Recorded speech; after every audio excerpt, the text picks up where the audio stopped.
Ó, imagine a seguinte situação. Aqui era onde estava o tumor desmoide da paciente, certo? Aí o cirurgião foi lá, tirou e ficou um buracão. Caramba, tirou o tumor desmoide, mas em compensação ficou um buraco. Como é que eu vou fechar? Cara, se eu for querer estruturar daqui para cá, às vezes não vai suficiente. Às vezes vai ficar muito tensa, a cicatriz vai ficar feia, tensa, cicatriz tipo queloide. Então o que o cirurgião pode fazer? Nesse caso, vocês observam que o cirurgião ele fez a ressecção em formato de losango, porque ele já calculou que ia fechar como se fosse um retalho de Lindbergh. Então como é que é feito o retalho de Lindbergh? Ele ressecou, está em formato de losango, e aí para fechar esse buraco ele vai fazer um retalho e ele começa a fazer uma incisão bem aqui, que é uma incisão que ela passa pela bissetriz externa desse ângulo aqui. Então, ó, a incisão é essa. Então ele fez essa primeira incisão aqui, ó, fez aqui a incisão, e depois ele tem que fazer uma outra incisão saindo daqui. Se for para baixo ou se for para cima, tem que ser paralela ou a essa incisão de baixo ou a essa incisão de cima. Então, se eu quisesse fazer para cima, eu teria que fazer uma incisão daqui para cá, paralela a essa. No caso aqui, o cirurgião ele fez uma outra incisão aqui, paralela a essa. Aí, detalhe, essa incisão daqui para cá e essa incisão daqui para cá tem que ser do tamanho do lado do L do losango. Aqui é porque está assimétrico, né? Vocês estão vendo que daqui para cá, ó, aqui está de um tamanho, aqui está de outro. Então não está bem simétricozinho não.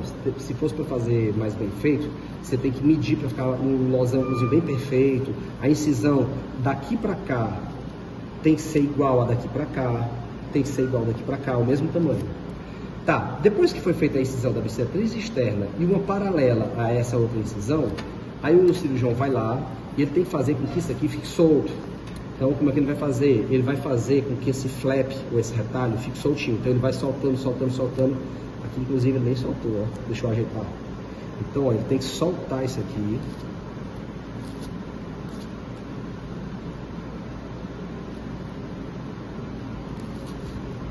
O bisturi tá certo. Mas aí, ó, tem que ser feito isso aqui, ó, para poder ficar solto. Pronto, então isso aqui agora é um flap, tá soltinho. Deixa eu liberar um pouco mais aqui. Se você não libera bem, às vezes o retalho vai ter mais dificuldade de ser mudado de posição.